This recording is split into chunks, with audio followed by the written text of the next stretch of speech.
अस्सलाम वालेकुम, कैसे हैं आप सब। तो आज हम बात करेंगे एक्सरसाइज 2E के क्वेश्चन नंबर 7 की, और उसका हम आज करेंगे पार्ट नंबर सी और पार्ट नंबर डी इस वीडियो में। मेरे पास ये बुक 2 है जिसको कॉमनली D2 भी बोलते हैं, और उसका चैप्टर नंबर 2 चल रहा है। इस चैप्टर नंबर 2 से रिलेटेड मैंने बहुत सा कंटेंट अपलोड किया हुआ है। इस चैप्टर के नेम से मैंने प्लेलिस्ट बनाई हुई है, आप लोग वो लिंक डिस्क्रिप्शन में देख सकते हैं। अगर आप इसके बाकी सोल्यूशन में जो मैं अभी तक अपलोड कर चुका हूँ और जो इन फ्यूचर में करूँगा वो आपको सारे इसी प्लेलिस्ट में मिलने वाले हैं। तो अगर आप इंटरेस्टेड हो, आप मेरा लिंक जो मैं डिस्क्रिप्शन में दे रहा हूँ वो आप फॉलो करके इस प्लेलिस्ट तक पहुँच सकते हैं, जहाँ पे आपको उसका बाकी कंटेंट भी मिल जाएगा। तो आइए आज हम स्टार्ट करते हैं इसके क्वेश्चन नंबर 7 को। तो मेरे पास क्वेश्चन नंबर 7 की जो स्टेटमेंट है पहले मैं वो रीड करने जा रहा हूँ, उसके बाद हम इसके सॉल्यूशंस की तरफ जाएंगे। तो लिखा हुआ है, using the elimination method solve each of the following pair of simultaneous equations. नीचे ये बहुत सारी साइमल्टेनियस इक्वेशंस दी हुई हैं और हमने एलिमिनेशन मेथड के जरिए इनको सॉल्व करके दिखाना है। पहले तो बात, साइमल्टेनियस इक्वेशंस ऐसी इक्वेशंस को हम बोलते हैं जिनका कॉमन सोल्यूशन होता है। जैसे अगर यहाँ पे आप कोई सा भी, हम पार्ट नंबर सी को ही देख लेते हैं। यहाँ पे दो इक्वेशंस लिखी हुई हैं, एक ये है और एक ये है। इन दोनों में जब आप x और y की वैल्यूज निकालोगे तो वो कॉमन वैल्यूज होंगी, यानी एक ही x और एक ही y की वैल्यू इन दोनों इक्वेशंस को सेटिस्फाई कर रही होती हैं। तो इसलिए हम इनको साइमल्टेनियस इक्वेशंस बोल रहे होते हैं। तो हमने आज एलिमिनेशन मेथड के जरिए इन इक्वेशंस को सॉल्व करके दिखाना है, यानी इनमें x और y की वैल्यूज निकाल कर दिखानी है। ये हमारा टारगेट है। तो पार्ट नंबर सी और डी आज हम करेंगे। तो आइए स्टार्ट करते हैं फिर पार्ट नंबर सी को, और जो जो चीज़ें इसके अंदर आती जाएंगी एलिमिनेशन मेथड से रिलेटेड वो मैं आपको साथ साथ बताता चलूँगा। तो अब मैं इन इक्वेशंस को लिखने जा रहा हूँ और फिर हम इसको स्टार्ट करते हैं।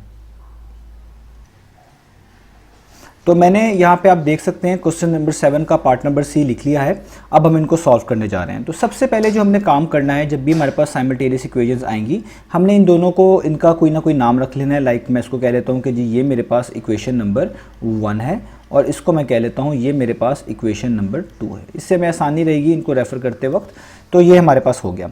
अब एलिमिनेशन मेथड में हमने करना क्या होता है, एलिमिनेशन मेथड में हमने कोई वेरिएबल को एलिमिनेट करना होता है, उसको डिलीट करना होता है, आप इस तरीके से कह सकते हैं। अब यहाँ पे दो वेरिएबल्स आ रहे हैं, आप देखो x वेरिएबल भी है यहाँ पे और y वेरिएबल भी है। इसी तरीके से यहाँ पे है x वेरिएबल भी है और y वेरिएबल भी है। आपकी मर्जी होती है, आप इनमें से किसी भी एक को एलिमिनेट कर सकते हैं। आप x को भी कर सकते हैं, आप y को भी कर सकते हैं, ये आपके ऊपर डिपेंड करता है। अब एलिमिनेट किस तरीके से करते हैं, एलिमिनेट करने के लिए हमने किसी भी वेरिएबल को सबसे पहले सेम बनाना होता है। यानी अगर आपका वेरिएबल सेम बन गया, वेरिएबल सेम बनने का मतलब है उसके साथ जो भी कोफिशिएंट आ रहा है, उसके साथ जो भी कांस्टेंट आ रहा है वो बिल्कुल सेम हो गया, तो तब हम उसको एलिमिनेट कर लेते हैं। जैसे अगर अभी हम यहाँ पे चाहें कि हम x को एलिमिनेट करना चाहते हैं, तो आप देखें x के नीचे यहाँ पे 4 है और यहाँ पे x के साथ जो है 5/3 है। तो हमें यहाँ पे ये जो दोनों कोफिशिएंट्स है, यहाँ पे 5/3 और इसको हम 1/4 पढ़ेंगे, क्योंकि x/4 है तो इसको हम ऊपर 1 कंसिडर करके 1/4 पढ़ेंगे। अगर तो ये दोनों कोफिशिएंट सेम हो जाते हैं, इस ऊपर वाली इक्वेशन नंबर 1 का भी और इक्वेशन नंबर 2 का भी, तब हम इनको एलिमिनेट इजीली कर सकते हैं। अब हमने या तो इनको कुछ ऐसा बना लेना है कि इनके दोनों कोफिशिएंट सेम नज़र आएँ, या फिर ये दोनों सिर्फ x नज़र आएँ, बाकी चीज़ें इसमें ना क्लियर नज़र आएँ। तो ये हमने इस चीज़ों के साथ करना है। अब मैं क्या करूँगा, जब भी इस तरह का फ्रैक्शनल वाला कोई मेरे पास क्वेश्चन आएगा जिसमें कोई ना कोई फ्रैक्शन आ रही होगी, हम उस जो भी कोफिशिएंट जिसको हम एलिमिनेट करने वाले हैं, हम उसमें देखेंगे उसमें लिखा क्या हुआ है, उसका कोफिशिएंट क्या है। तो इधर x के नीचे 4 है तो इसको 1/4 ही कंसिडर किया जाएगा। याद रहे 1/4 हो या x/4 हो, दोनों के मीनिंग सेम होते हैं। आप इनको इस तरीके से लिख सकते हैं जिस तरह मैंने आपको यहाँ पे लिख के दिखाया है, इसके मीनिंग भी x/4 ही होते हैं। तो अभी जो x के साथ कोफिशिएंट लिखा हुआ है वो लिखा हुआ है 1/4, जैसे कि आपको यहाँ पे नज़र आ रहा है। तो मैं जो भी चीज़ यहाँ पे डिवाइड हो रही होगी उसी से सारी इक्वेशन को दोनों तरफ मल्टीप्लाई कर देता हूँ, ताकि यहाँ पे सिर्फ x बच जाए। तो मैं यहाँ पे लिखूँगा मल्टीप्लाइंग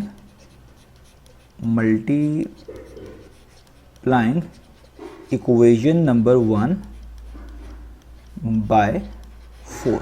मैं जो फर्स्ट इक्वेशन है ना, इसको 4 से मल्टीप्लाई करवाने जा रहा हूँ। क्यों? क्योंकि मुझे x एलिमिनेट करना है और x के नीचे 4 आ रहा है, तो इसलिए मैं इसकी सारी साइड्स पे जब 4 से मल्टीप्लाई कर दूंगा तो यहाँ पे जस्ट x बचेगा। तो अब मैं करता हूँ यहाँ पे, तो देखिए मैं लिखूँगा 4 multiply by x/4। Her term से आपको 4 से मल्टीप्लाई कर देना है। 4 मल्टीप्लाई बाय 3/8, आगे y आएगा वैसे का वैसे, और इधर भी 3 है तो 4 मल्टीप्लाई बाय 3। अब देखिए ये मैंने इक्वेशन नंबर 1 को दोनों साइड्स पर 4 से मल्टीप्लाई कर दिया, उसकी हर टर्म को 4 से मल्टीप्लाई कर दिया। इससे फ़ायदा क्या होगा, ये इससे कैंसिल हो जाएगा और यहाँ पे आपको जस्ट x मिलेगा, माइनस 4 1 टाइम्स 4 होता है और 4 2 टाइम्स 8 होता है, तो यहाँ पे आपको 3/2y मिलेगा। और आगे यहाँ पे 4 3 टाइम्स हो जाएगा 12। तो आप देखिए यहाँ पे आपने सिर्फ x बना लिया, इसके साथ कुछ भी कोफिशिएंट नहीं आ रहा, सिंपल 1 कोफिशिएंट आप कह सकते हैं। जब कुछ भी ना लिखा हो हम इसको 1 कंसिडर करते हैं। तो ये आपकी एक नई इक्वेशन बन गई, इसका आप नाम रख लें, ये आपकी इक्वेशन नंबर 3 है। अब हमने यही कुछ काम इक्वेशन नंबर 2 के साथ करना है।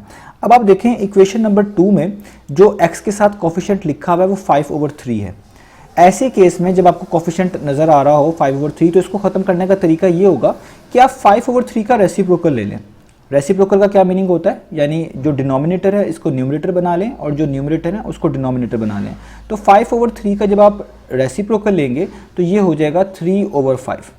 तो जो भी रेसिप्रोकल आए आप उसी से इस वाली इक्वेशन को मल्टीप्लाई कर दें, यहाँ पे भी ऑटोमेटिकली सिंपल x बन जाएगा जिस तरह इक्वेशन नंबर 3 में बना है।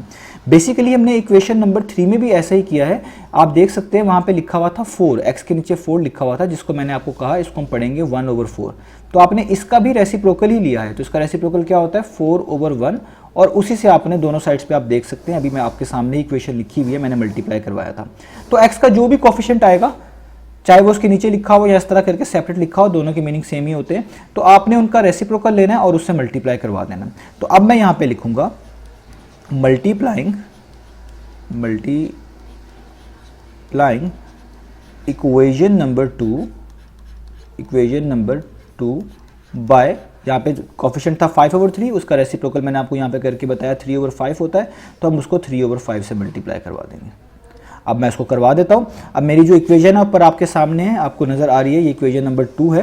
तो मैं हर साइड पे इसकी सारी टर्म्स को 3/5 से मल्टीप्लाई करवाने जा रहा हूँ। मैं लिखूँगा 3/5 multiply by 5/3x minus 3/5 multiply by y/2, और यहाँ पे भी आ जाएगा 3/5 मल्टीप्लाई बाय 12, यानी सारी साइड्स पे हमने इसको मल्टीप्लाई करवा दिया 3/5 से।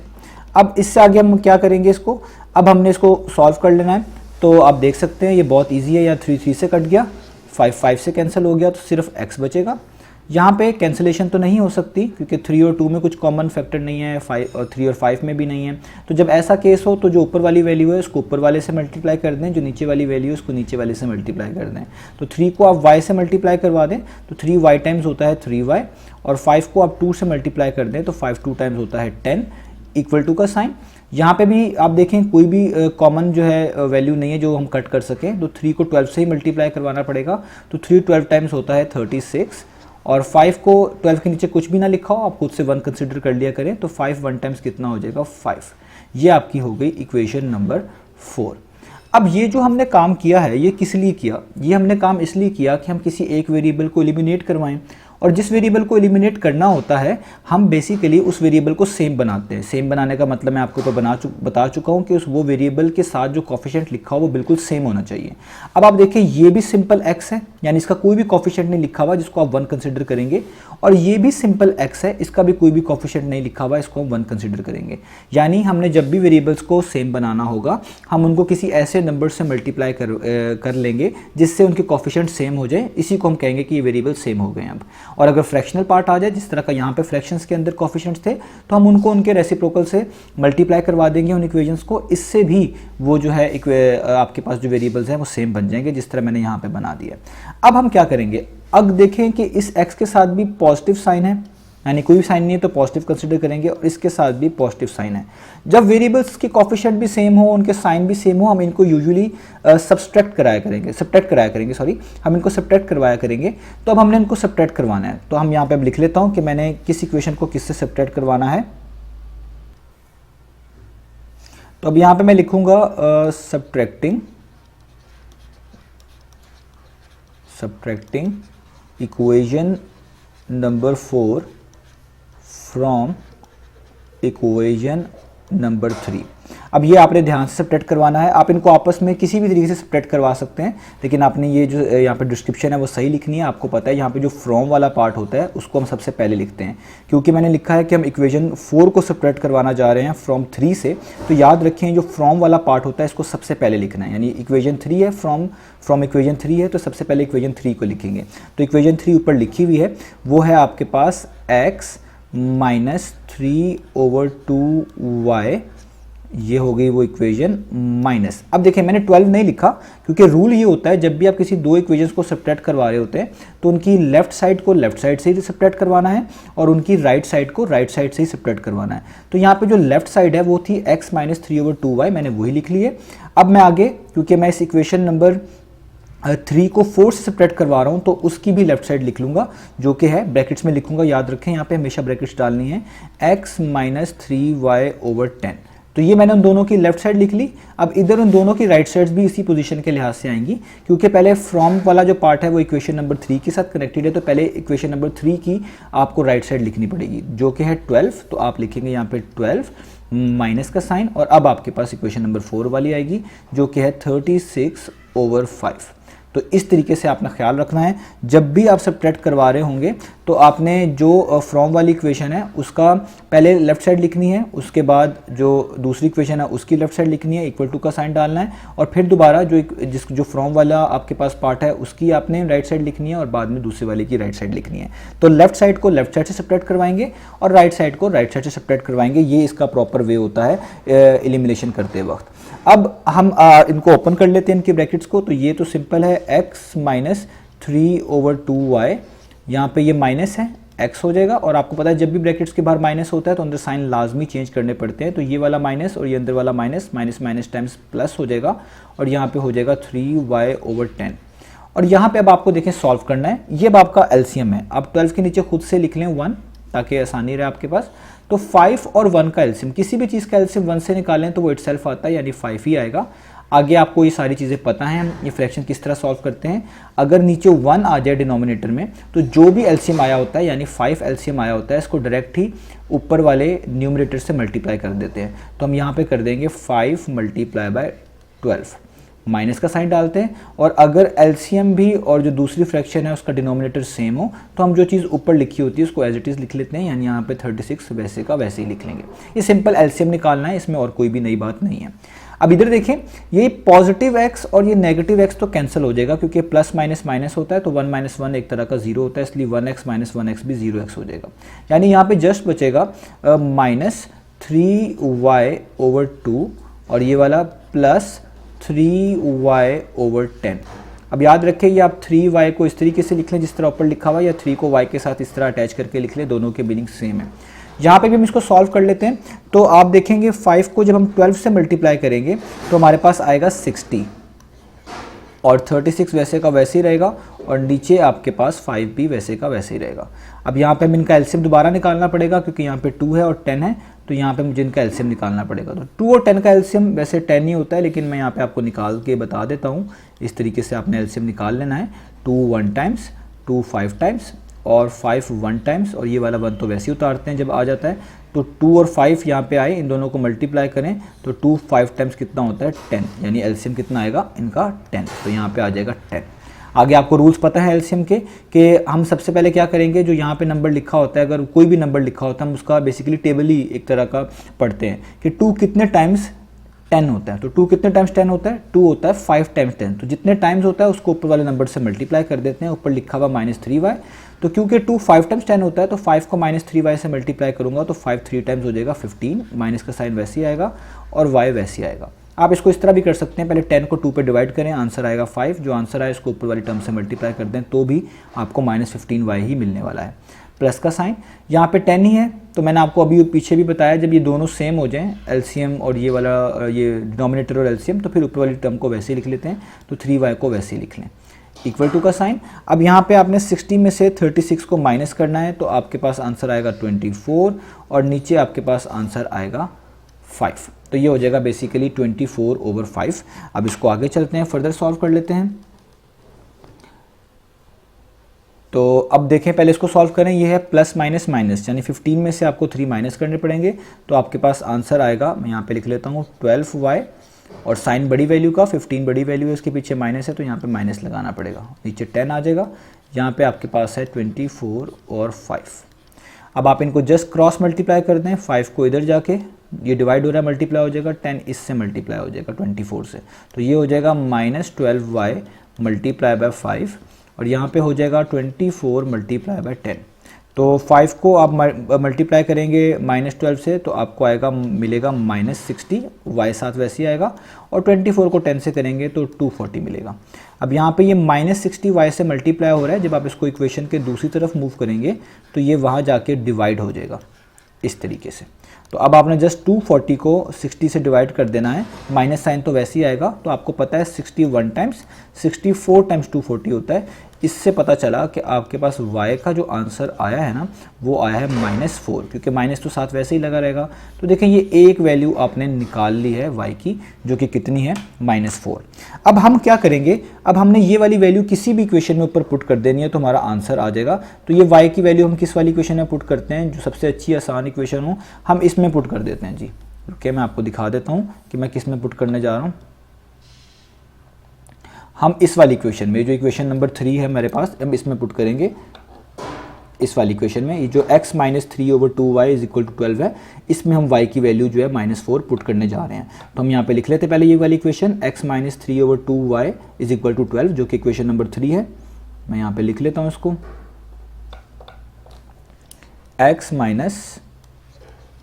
3/2y = 12। ये बेसिकली इक्वेशन नंबर 3 है। अब हम इसके अंदर y की वैल्यू कितनी पुट कर रहे हैं, जो हमने अभी भी निकाल ली है वो है -4। तो जहाँ पे y आया है वहाँ पे हम इसकी वैल्यू पुट कर देंगे। हम लिखेंगे x - 3/2, y की जगह पे उसकी वैल्यू यानी -4, और आगे आ जाएगा =12। अब आप इसको कट करके देख लें, ये हो जाएगा 2 1 टाइम्स, 2 2 टाइम्स, तो ये बन जाएगा x, और ये वाला माइनस और ये वाला माइनस बेसिकली हो जाएगा प्लस, और 3 2 टाइम्स कितना होता है 6, और यहाँ पे आ जाएगा 12। तो इस तरीके से हमने इसको यहाँ तक तो कर लिया। अब हम इसको आगे कर लेते हैं। 2 टाइम्स 4 हुआ है, और 2 3 टाइम्स 6 हो गया, और ये माइनस और माइनस यहाँ पे प्लस हो गया। अब ये जो +6 है, आप इसको इक्वेशन के दूसरी तरफ मूव करेंगे तो ये वहाँ जाके -6 हो जाएगा, या आप दोनों तरफ -6 सब्ट्रैक्ट करवा लें तो भी मीनिंग यही है। तो 12 - 6 हम कर लें तो वो आ जाएगा 6, यानी x का आंसर भी कितना आ गया 6।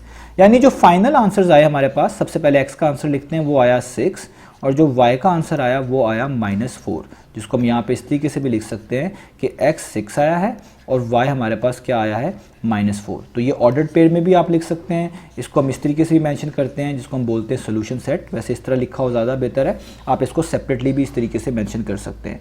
अब आपने अगर चेक करना हो कि हमारा ये आंसर ठीक है कि नहीं है, तो आपने जस्ट ये वाली वैल्यूज़ अपनी इक्वेशन में, ओरिजिनल इक्वेशन में पुट करनी है। अगर राइट साइड और लेफ्ट साइड इक्वल आ जाए तो ये आंसर ठीक है। अगर राइट साइड और लेफ्ट साइड आपकी ओरिजिनल इक्वेशंस की ना आए इक्वल, तो फिर ये आंसर गलत है। तो ये था हमारे पास इसका पार्ट नंबर सी। अब हम इसके पार्ट नंबर डी की तरफ चलते हैं। तो अब आपको ये सामने यहाँ पे नज़र आ रहा होगा पार्ट नंबर डी। अब पार्ट नंबर डी थोड़ा सा डिफरेंट है, क्योंकि यहाँ पे आप देखें जितने भी पहले क्वेश्चंस आए थे उसमें x और y एक तरफ होते थे और कांस्टेंट की टर्म्स एक तरफ लिखी होती थी। लेकिन यहाँ पे आप देखें चीज़ें बिल्कुल मिक्सअप हुई हुई हैं। यहाँ पे x लिखा हुआ है और इस साइड पे y लिखा हुआ है, इधर भी, इधर x है इधर y है, कांस्टेंट टर्म्स भी आपस में एक दूसरे के साथ ही मैनेज हुई हुई हैं। तो हमने सबसे पहले जब भी हमारे पास कोई इक्वेशन इस तरह की आएगी, हमने उसको एक प्रॉपर फॉर्म में ले आना है, जिसमें आपको x और y एक तरफ नज़र आएँ और कांस्टेंट्स एक तरफ नज़र आएँ। इससे आपको करने में और आसानी मिलेगी। ये बिल्कुल लाजमी नहीं होता, लेकिन बेहतर यही होता है कि जब भी आपके पास साइमल्टेनियस इक्वेशन आएँ उसमें आप x y को सेपरेट कर लें और जो कॉन्स्टेंट्स हैं उनको एक तरफ सेपरेट कर लें, ताकि आपके लिए आसानी भी रहे और कोई गलती का चांस भी जो है वो भी कम हो जाए। तो सबसे पहला काम तो हम यही करेंगे, हम इनको इक्वेशंस को नाम दे देते हैं। ये मेरे पास हो जाएगी इक्वेशन नंबर 1 और ये मेरे पास हो जाएगी इक्वेशन नंबर 2। अब सबसे पहले मैं इक्वेशन नंबर 1 की बात करता हूँ, यानी मैं सबसे पहले जो इक्वेशन नंबर 1 है ना, इसको ठीक करने जा रहा हूँ। इसको मैं प्रॉपर लिख लेता हूँ कि ये इसमें x और y सेपरेट कर लेता हूँ। अब आपने एक रूल याद रखना है कि जब भी आपके पास कोई फ्रैक्शन इस तरीके से लिखी है, जिस तरह यहाँ पे आप देख रहे होंगे x - 3/5 लिखा हुआ, आप इनको एक तरह का सेपरेट करके लिख सकते हैं। कैसे? आप इसको लिख सकते हैं इस तरीके से, x/5 अलहदा से, यानी डिनोमिनेटर के साथ आप इसको सेपरेट कर सकते हैं। ये प्रॉपर्टी होती है -3/5 सेपरेटली। जब भी कोई फ्रैक्शन ऊपर ऐड या जब भी कोई फ्रैक्शन का जो न्यूमरेटर है उसमें कुछ ऐड या सब्ट्रैक्ट हो रहा हो और नीचे सिंगल डिनोमिनेटर इस तरीके से आपके पास अवेलेबल हो, आप इनको सेपरेट करके लिख सकते हैं, ब्रेक करके लिख सकते हैं। ये आपने याद रखना है, ये इंपॉर्टेंट पॉइंट है। तो देखिए मैंने इस x को 5 के साथ अलहदा करके लिख लिया और 3 को 5 के साथ अलहदा करके लिख लिया। सेम काम आप यहाँ पे भी कर सकते हैं, y - 7/2, यहाँ पे भी दो चीज़ें सब्ट्रैक्ट हो रही हैं और ये फ्रैक्शन फॉर्म में लिखा हुआ है, तो आप इसको ऐसे लिख सकते हैं y/2 अलहदा से माइनस का साइन और 7/2 अलग से। ये बिल्कुल इक्वेशन नंबर 1 को मैंने चेंज किया है। अब इससे क्या फ़ायदा होगा, इससे आपको देखिए कांस्टेंट टर्म्स और एक्स वाली टर्म्स अलग-अलग नज़र आ रही हैं। तो अब इनको हम ज़रा मूव कर लेते हैं। अब आपने ध्यान से देखना है, मैंने x की टर्म तो यहाँ पे पहले से ही अवेलेबल है, मुझे इसके साथ y की टर्म चाहिए जो कि यहाँ पे लिखी हुई है, ये प्लस में है, यानी ये प्लस y/2 है। तो जब मैं इसको इक्वेशन के इस तरफ मूव करूँगा तो ये यहाँ के हो जाएगा माइनस, सब्ट्रैक्ट हो जाएगी, यानी -y/2 इक्वल टू का साइन वैसे ही। वहाँ पे -7/2 पहले से ही अवेलेबल है, उसको मैं वैसे का वैसे ही लिखूंगा, उसमें कुछ भी चेंजेस नहीं करूँगा। और ये जो -3/5 है इसको इक्वेशन के इस तरफ मूव कर लूँगा ताकि यहाँ के क्या हो जाए +3/5। तो इससे क्या फ़ायदा होगा, एक्स वाई एक तरफ हो जाएंगे, कांस्टेंट टर्म्स एक तरफ हो जाएंगी। मैंने क्या किया है, मैंने जो ये पॉजिटिव y/2 था इसको इक्वेशन के इस तरफ मूव कर लिया। आप देख सकते हैं ये यहाँ के नेगेटिव y/2 हो गया है, और जो नेगेटिव 3/5 था इसको इक्वेशन के दूसरी तरफ मूव कर लिया। आप देख सकते हैं ये नेगेटिव वहाँ जाके पॉजिटिव हो गया। अब ये जो फाइनल फॉर्म बनेगी ना, वो बनेगी x/5 minus y/2 is equal to, इनको हमें सॉल्व करना पड़ेगा, हमें एलसीएम लेना पड़ेगा। 2 और 5 दोनों ही प्राइम नंबर हैं, जब दोनों प्राइम नंबर आ जाएं तो उनका एलसीएम लेना बहुत आसान होता है। तो 2 और 5 को हम जस्ट मल्टीप्लाई कर देंगे तो 2 5 टाइम्स 10 होता है, तो वही उनका एलसीएम होता है। ये सब एलसीएम वाली बातें मुझे उम्मीद है आपको क्लियर होंगी। अब आगे काम आपको क्लियर है, हम किस तरह यहाँ पे क्या चीज़ लिखेंगे। हम पहले 10 और 2 को डिवाइड करेंगे, जो आंसर आएगा उसको ऊपर वाले से मल्टीप्लाई करेंगे, वही यहाँ पे लिखते हैं। इस चीज़ को मैं इस तरीके से भी समझा देता हूँ अक्सर कि आप देखें यहाँ पे 2 लिखा हुआ है, तो 2 कितने टाइम्स 10 होता है, 2 5 टाइम्स 10 होता है, यानी आंसर आया 5। तो 5 को ऊपर टर्म से मल्टीप्लाई कर दें, ऊपर लिखा हुआ है 7, तो 7 टाइम्स कितना होता है 5, यानी 5 7 टाइम्स कितना होता है, वो होता है 35। तो यहाँ पे आएगा 35 और साथ माइनस का साइन वैसे ही आएगा, प्लस का साइन लिखें। यहाँ पे भी सेम करें, 5 को 10 पे डिवाइड, 10 और 5 को डिवाइड करना है, यानी आप 5 का टेबल पढ़ लें। बेसिकली 5 2 टाइम्स 10 होता है, आंसर आया 2। तो 2 को 3 टाइम्स मल्टीप्लाई कर दें तो 2 3 टाइम्स होता है 6। इसको फर्दर सॉल्व कर लेते हैं ताकि ये बिल्कुल फाइनल फॉर्म में आ जाए। तो यहाँ पे हमारे पास हो जाएगा x/5 minus y/2 is equal to, plus minus minus होता है, तो 35 में से आपको 6 माइनस करने हैं, तो आपको मिलेगा 29। आप यहाँ पे लिखें 29, और साइन बड़ी वैल्यू का, 35 बड़ी वैल्यू, उसके पीछे माइनस है तो माइनस, और नीचे आपके पास तो 10 आना ही आना है। और ये आपकी एक नई इक्वेशन बन गई जिसका नाम हो गया इक्वेशन नंबर 3। ये आपने याद रखनी है, मैं अभी इसको दोबारा यूज़ करूँगा। ये हमने एक इक्वेशन बना ली है जो बिल्कुल प्रॉपर है, जिसके अंदर एक्स वाई एक तरफ हैं और कांस्टेंट की टर्म्स एक तरफ लिखी हुई हैं। अब हमने क्या करना है, जो दूसरी इक्वेशन थी यानी इक्वेशन नंबर 2 है, उसको देखना है। मैं आपको वो दिखा देता हूँ। इक्वेशन नंबर 2 कौन सी है, वो है ये वाली इक्वेशन हमारे पास, वेट, ये वाली equation 11x is equal to 13y, ये हमारी इक्वेशन नंबर 2 है। अब इसमें तो चेंज करना बहुत आसान है, जस्ट यहाँ पे +13y लिखा हुआ है, मैं इसको इक्वेशन के उस तरफ मूव कर लूँगा ना, तो वो -13y हो जाएगा। यानी ये जो इक्वेशन नंबर 2 है ना, ये चेंज हो जाएगी कुछ इस तरह की। मैं यहाँ पे लिख देता हूँ, तो ये हमारे पास चेंज हो जाएगी कुछ इस तरीके से। यहाँ पे मैं लिखूँगा पहले फ्रॉम इक्वेशन नंबर 2, ताकि पता चले हमने किस इक्वेशन को ये चेंज करके लिखा है। तो ये बन जाएगी 11x, वो प्लस, ये बेसिक थी, ये इस तरीके से थी मौजूद हमारे पास, ये थी 11x is equal to 13y, ये थी हमारे पास इक्वेशन। तो ये प्लस है, वहाँ जाके माइनस हो जाएगी, तो ये इस तरीके से हो जाएगी, और वहाँ पे कुछ भी नहीं बचेगा, तो आपको 0 लिखना पड़ेगा। ये आपकी बन गई इक्वेशन नंबर 4। तो सबसे पहला काम जो ज़रूरी था हमने कर लिया है, हमने इन दोनों इक्वेशंस को एक तरह की प्रॉपर फॉर्म में लिख लिया है, जिसमें एक्स वाई आपको सेपरेट नज़र आ रहे हैं और कांस्टेंट टर्म्स राइट पे आपको सेपरेट नज़र आ रही है। अब बिल्कुल सिमिलर काम हमने करना है जो हमने अभी लास्ट पार्ट में किया था, कि हमने देखना है एक्स का कोफिशिएंट क्या है। यहाँ पे एक्स का कोफिशिएंट जो है वो 1/5 है, इसको हम पढ़ते हैं 1/5, क्योंकि ऊपर 1 ही होता है, नीचे आ रहा है 5, तो इसको हम पढ़ेंगे 1/5। तो मैंने आपको बताया हुआ था कि जो भी कोफिशिएंट आएगा x का इस तरह के क्वेश्चंस के अंदर, आपने उसका रेसिप्रोकल लेना है और आपने उस सारी इक्वेशन को उसी से मल्टीप्लाई कर देना है। तो 1/5 का रेसिप्रोकल सिंपल होता है 5, तो आपने इक्वेशन नंबर 3 को 5 से मल्टीप्लाई करवा देना है। तो आपने यहाँ पे लिख देना है कि मल्टीप्लाइंग, मैं इस बार इसको शॉर्ट करके लिख रहा हूँ, आप इसको फुल फॉलो कर लीजिएगा। Multiplying equation number 3 by 5। तो आप देखें, मैं दोनों तरफ इक्वेशन को 5 से मल्टीप्लाई कर देता हूँ। इक्वेशन नंबर 3 में 5 multiply by x/5, 5 multiply by y/2 और 5 मल्टीप्लाई बाय -29/10। अब इसको फर्दर सॉल्व करना पड़ेगा हमें। तो यहाँ पे 5 से कैंसिल हो जाएगा, यहाँ पे x बचेगा और ये तो नहीं कैंसिल हो सकते, 5y टाइम्स 5y ही रहेगा और नीचे आपको 2 ही लिखना पड़ेगा। यहाँ पे भी कैंसिल हो सकते हैं, 5 1 टाइम्स 5, 5 2 टाइम्स 10, तो ये हो जाएगा -29/2। तो ये आप इसको कह लें, ये आपकी इक्वेशन नंबर क्या हो गई 5। अब इसको भी देख लेते हैं इक्वेशन नंबर 4 को। इसमें x के साथ लिखा हुआ है 11, तो इसको हम किस तरीके से ख़त्म कर सकते हैं। हम दोनों साइड्स पे इक्वेशन के 11 का रेसिप्रोकल क्या होता है, 11 का रेसिप्रोकल होता है 11 के नीचे कुछ भी नहीं लिखा हुआ यानी 1 कंसिडर करें तो इसका रेसिप्रोकल होगा 1/11। तो हम इसको 1/11 से मल्टीप्लाई करवा देते हैं। तो हम यहाँ पे लिखेंगे सेम, शॉर्ट करके लिख रहा हूँ, मल्टीप्लाइंग इक्वेशन नंबर 4 बाय 1/11। तो देखें इससे क्या फ़ायदा होगा हमें, इससे हमें ये फ़ायदा होगा कि 1/11 को आपको मल्टीप्लाई करना पड़ेगा 11x से, माइनस 1/11 को आपको मल्टीप्लाई करना पड़ेगा, हमारे पास क्या वैल्यू थी ऊपर 13y, तो हमें यहाँ पे इसको 13y से मल्टीप्लाई करना पड़ेगा। और यहाँ पे तो 0 है, तो 0 से तो मल्टीप्लाई करने का कोई फ़ायदा होने वाला नहीं है, लेकिन उसको हम लिख देते हैं।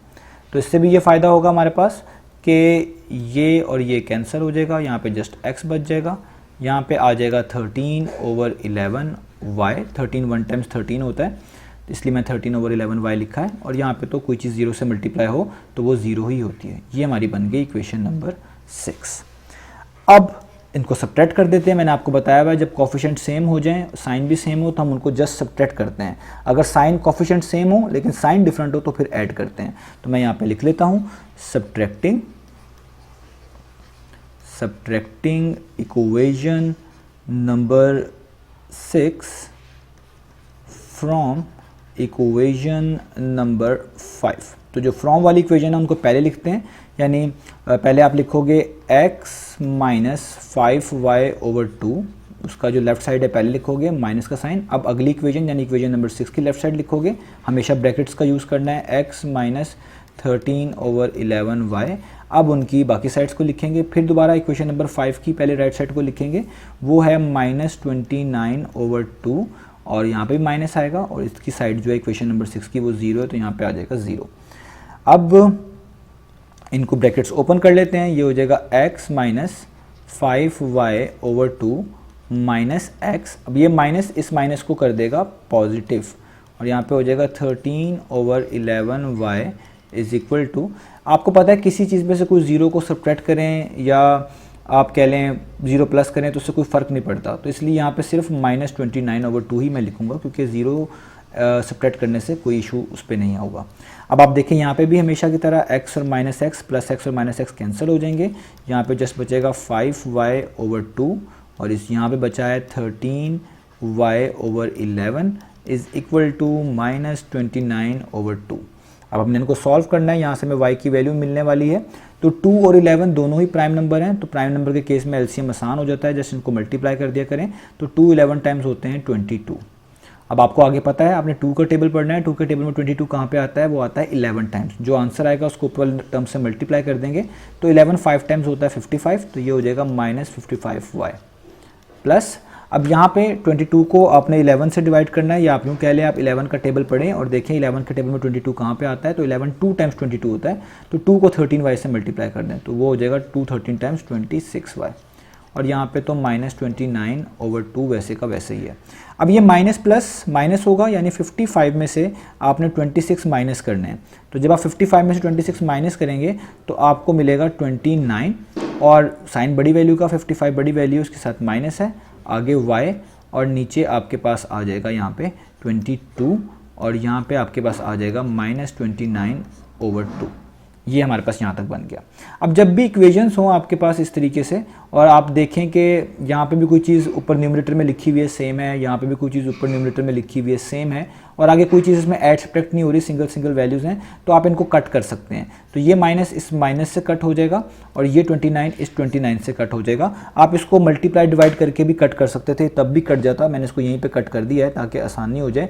तो आप देखें यहाँ पर हमारे पास जस्ट बचेगा y/22 और उधर तो माइनस भी कट चुका है, 29 भी कट चुका है, ऊपर 1 बचा हुआ है और नीचे बचेगा 2। अब आप इन्हें सिंपल है, ये 22 यहाँ पे डिवाइड हो रहा है, इसको इक्वेशन की दूसरी तरफ मूव करेंगे तो ये वहाँ जाके 1/2 से हो जाएगा मल्टीप्लाई इस तरीके से। तो अब आप इसको फर्दर सॉल्व करेंगे, मैं इसको यहीं पे सॉल्व कर देता हूँ। तो ये हो जाएगा y is equal to 2 1 times 2 11 times, यानी y का आंसर आ गया, और 11 1 11 ही होता है, तो y का आंसर आ गया 11। तो ये आपने एक वैल्यू इतनी मुश्किल के बाद निकाल ली है, जो कि है y इज़ इक्वल टू 11। अब ये वाली वैल्यू आप किसी भी इक्वेशन में पुट कर दें तो आपका आंसर x का भी आ जाएगा। तो मैं आपको बता देता हूँ हम किस में पुट करने जा रहे हैं। तो ये जो y की वैल्यू 11 आ गई है, हम इसको किस में पुट करेंगे ये मैं आपको दिखाता हूँ। हम किसी भी इक्वेशन में इसको पुट कर सकते हैं, हमारे लिए कोई इशू नहीं है इसके अंदर। हम इसको पुट कर सकते हैं इस वाली में, हम इसको इक्वेशन नंबर 6 में पुट कर देते हैं। ये सबसे आसान इक्वेशन है, इसके एक साइड पे वैसे भी 0 लिखा हुआ है, तो हम इसमें पुट कर देते हैं y की वैल्यू जो हमने अभी भी निकाली है। तो मैं इस वाली इक्वेशन में यानी x माइनस 13/11y में पुट करने जा रहा हूँ, जो कि इक्वेशन नंबर 6 है। तो मैं यहाँ पर आपको बताता हूँ,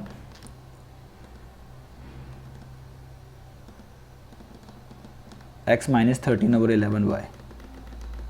हम यहाँ पे लिख लेते हैं x minus 13/11y is equal to 0। अब मैं इसमें पुट करूँगा, ये मेरे पास बेसिकली कौन सी इक्वेशन है, इक्वेशन नंबर 6। तो मैं लिखूँगा put y is equal to 11 in equation number 6। ठीक है, अब काम बहुत आसान है। अब हमने जिस वैल्यूज़ पुट कर देनी है तो हमारे पास x का आंसर भी आ जाएगा। तो ये हो जाएगा x माइनस 13/11, y की वैल्यू आपने ऊपर निकाली हुई है, वो खुद से ही 11 है, तो यहाँ पे 11 आएगा और यहाँ पे आ जाएगा 0। 11 से कैंसिल हो जाएगा, ये हो जाएगा x minus 13 is equal to 0। ये -13 वहाँ जाके पॉजिटिव हो जाएगा, तो ये हो जाएगा -13 वहाँ जाके जब पॉजिटिव होगा तो ये हो जाएगा +13। इस स्टेप को आप ऐसे भी कर सकते हैं, यानी 0 + 13, यानी जो -13 वहाँ के +13 होगा तो वो 0 + 13 13 ही होता है, इसलिए मैंने यहाँ पे डायरेक्ट लिख दिया है। तो आपके पास यहाँ पे आंसर आ गया x का 13। तो इससे पता चला जो आपका सोल्यूशन सेट है उसमें सबसे पहले हम लिखते हैं x की वैल्यू, वो आपके पास 13 है, और y की वैल्यू है आपके पास 11। आप इसको ऐसे भी लिख सकते हैं, या आप इसको ऐसे भी मेंशन कर सकते हैं कि x की वैल्यू 13 है और y की वैल्यू आपके पास 11 है। तो यही थे हमारे पास ये दोनों पार्ट। उम्मीद है आपको ये समझ आए होंगे। ये काफ़ी लेंथी थे और आपको पता है कि इसमें काफ़ी टाइम लगता है, इसलिए वीडियो भी थोड़ी सी लंबी बन चुकी है। तो उम्मीद करता हूँ आपको चीज़ समझ आई होगी। इंशाल्लाह नेक्स्ट वीडियोज़ में मिलेंगे हम बाकी सोल्यूशंस के साथ।